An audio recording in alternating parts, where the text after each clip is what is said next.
आजमगढ़ कठिन परिस्थितियां जब थी लोकतंत्र संविधान बचाने की तो यहाँ की जनता ने एकजुट होकर हमारा साथ दिया। पीडीए परिवार की एकजुटता दिखाई दी। उस लड़ाई को हम संकल्प लेते हैं, आगे बढ़ाएंगे। सपा राष्ट्रीय अध्यक्ष अखिलेश यादव। जी हम अपने बाबा साहब भीमराव अम्बेडकर जी के संविधान पर भरोसा रखते। हमें कोई भीड़ नहीं इकट्ठी करनी है, हमें कोई ताकत का एहसास नहीं दिलाना है। अरे जब से बीजेपी हारी है, जनता ने उन्हें दिखा दिया लोकतंत्र में ताकत क्या है वोट की। कोई सोच सकता था कि ऐसे बड़े बड़े लोग बीजेपी के हार जाएंगे? आज जनता ने हमें सबसे ज्यादा सीटें जिताई हैं, नंबर 1 की पार्टी बनाया, देश में नंबर 3 की पार्टी। इसलिए हमें दो हाथ नहीं करना है, हमें अपना सहारा लेना है संविधान का। संविधान हमारी ढाल है। अगर कोई भी व्यवहार और कानून तोड़ेगा तो उसके लिए वर्दी वाले अपनी लाठी लेके रखेंगे।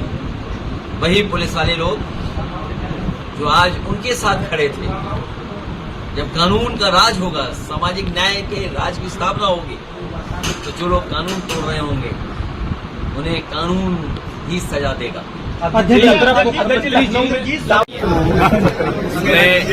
मैं आप सबका प्रेस के साथियों का धन्यवाद देता हूं और साथ ही साथ मोहम्मद राशि जी का कि जिनके परिवार में शादी का कार्यक्रम है और इन्होंने बुलाया, उसी कार्यक्रम में शामिल होने आया।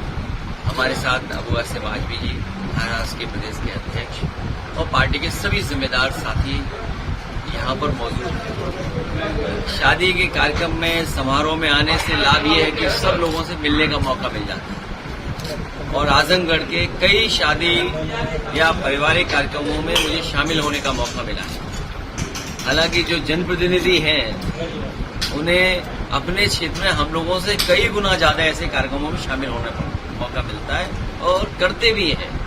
जब मैं लोकसभा का सांसद था पहली बार, दूसरी बार, हम लोग जानते हैं कि एक दिन में 20-20, 24-24 शादियां अटेंड करते थे। एक ही दिन में शादियों में भी जाना, किसी परिवार में कोई नहीं रहा उन सदस्यों से मिलना, दुख सुख एक साथ और बांटने का, उन परिवारों से मिलने का हम लोगों को और जनप्रतिनिधियों को ये मौका मिला।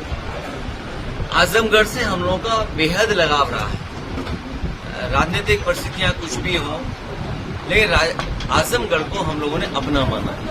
बाबा साहब ने जो हमें संविधान दिया है, उससे ज्यादा हमारे लिए सम्मान की और कोई चीज नहीं हो सकती। अभी तक तो हमारा आपका सम्मान बाबा साहब भीमराव अम्बेडकर के दिए संविधान ने बचाया।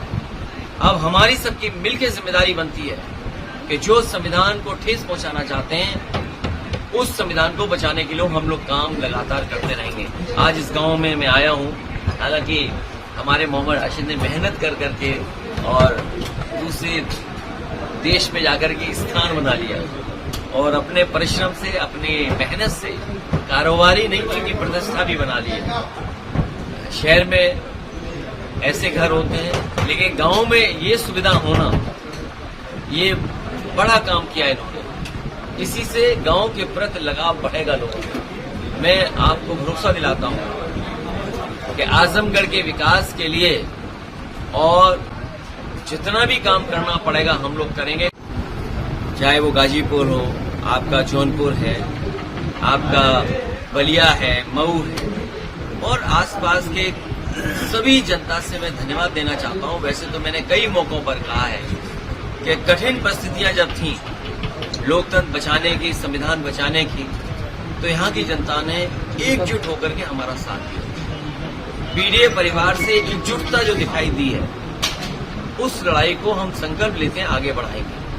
कल ही बाबा साहब भीमराव अम्बेडकर जी की जयंती थी, हम सब ने मिलकर के मनाई और ये संकल्प लिया है कि बाबा साहब भीमराव अम्बेडकर जी का जो रास्ता रहा है, उस रास्ते पे चल करके हम प्रभुत्ववादी जो लोग हैं, जो ताकतवर लोग हैं, समय समय अपमानित करते हैं, समय समय पर भेदभाव पैदा करते हैं, उन ताकतों से लगातार लड़ते रहेंगे। और हम सबका यही संकल्प होगा कि सामाजिक न्याय का राज की स्थापना हम लोग करेंगे, उस दिशा में लगातार आगे बढ़ेंगे।